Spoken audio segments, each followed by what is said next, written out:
Hey guys, it's Stack here, and today I got a brand new FIFA 18 video. This one, I'm going to be showing you the best tactics and formation to use in the squad battles. This is to help anyone that's struggling to get into Elite 1. I know for me, I find squad battles incredibly easy on Legendary up until I come up against the low chemistry teams. So basically in this video I'm going to be showing you guys the formations, the tactics that I prefer to use, and also the player instructions which will help me control my players and stop conceding goals to the power teams or even the low chem bronze teams. So this is just one of the teams that I'm using. The rest of the team is on the bench, but honestly you don't need an amazing team to beat squad battles. It is really easy. It is the computer and you can outplay it once you know what they're going to do. So on the custom tactics, as you can see, in the build up play I've got 70, 65 and then organised. The chance creation is 70, 65, 65 freeform.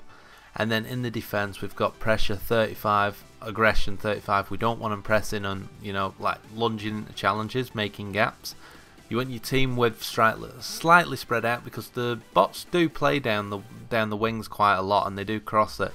And then you want your defensive line on cover, not offside trap, or you will get caught out by the bots.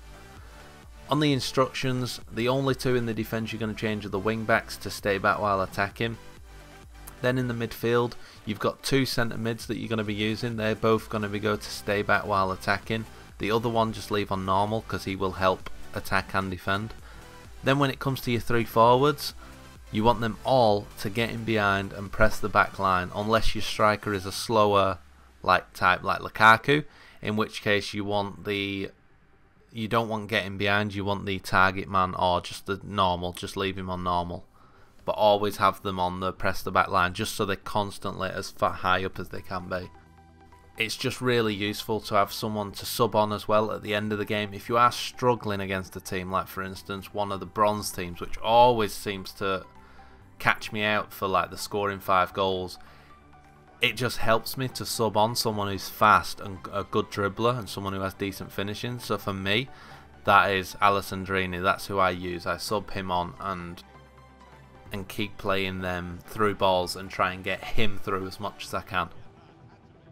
Now the ultimate goal of squad battles is to get into that top 100 or the elite 1 and get the best rewards possible that you can do.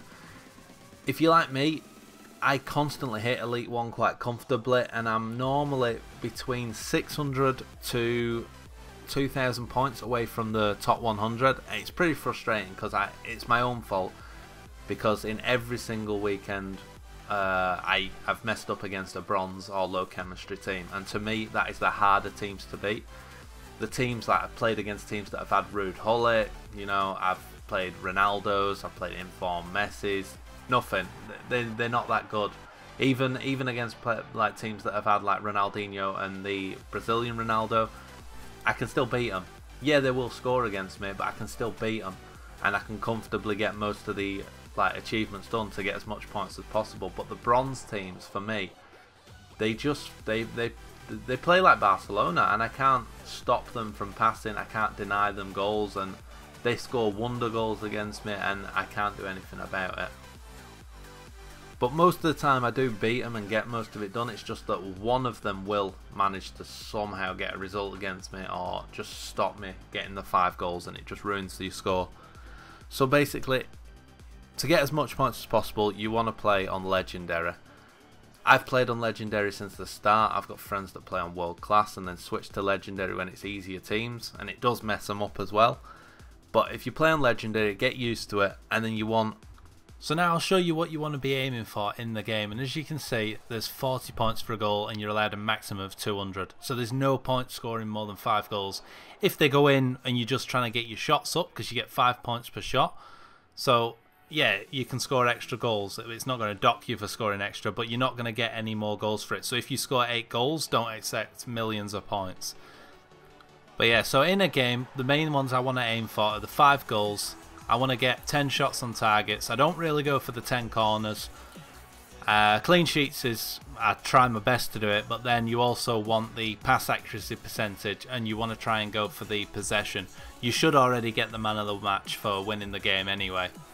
But I mean, all these scores you can earn here are if you were playing the difficulty on professional. If you bump that up to legendary, then you'll be getting a 2.1 times multiplier on it. There's no point playing ultimate because you're most likely going to slip up on a few too many games.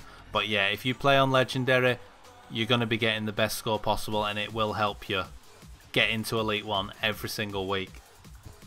Now when I play as well, you'll notice I don't exactly lunge into my tackles. If the other team are building passes and I can't stop them, if they're going to get through, then I'm going to just let them get through. If they score, fair enough, let them have the goal. There's no point lunging in, getting yellow cards, taking your score down, or even getting a red card, getting a massive dot from your score, and then struggling for the rest of the game. It's not worth it.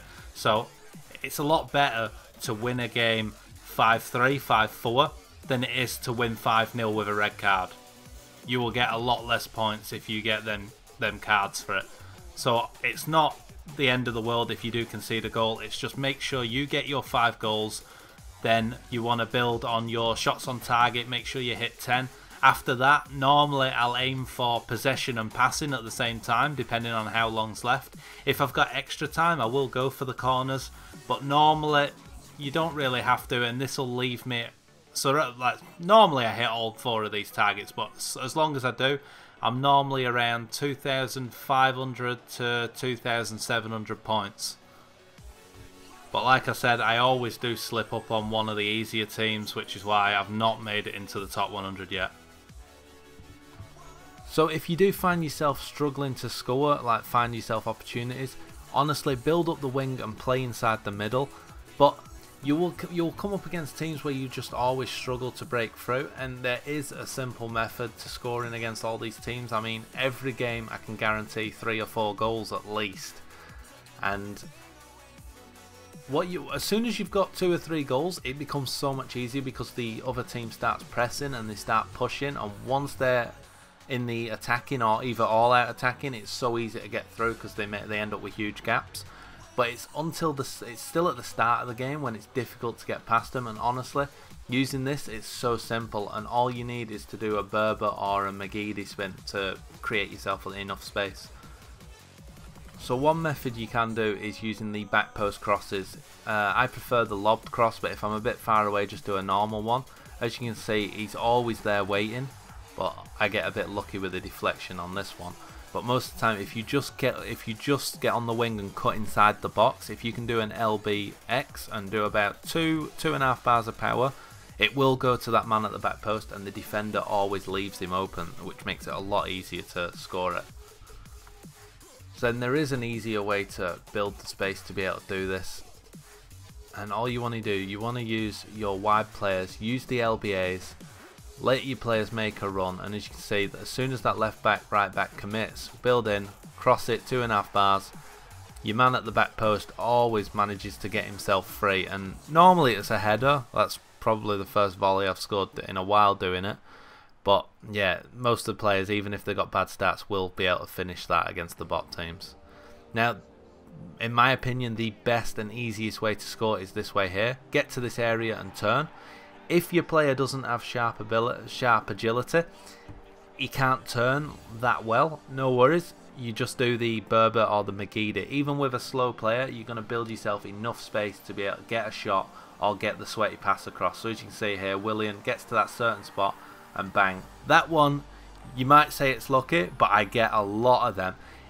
That one I was actually trying to pass. When you get in that position, do an RBA pass, and if it hits the defender, you're either getting a corner or an own goal. It's so good. So as you can see, again, I get to that same area, do that, and I've just built myself a shot. I was waiting for the pass like I normally do, but I take the shot and it's a goal. So that's it for this video, guys. Make sure if you enjoyed it, please give it a thumbs up, and also make sure you subscribe if you're new. I will be posting more FIFA 18 videos soon.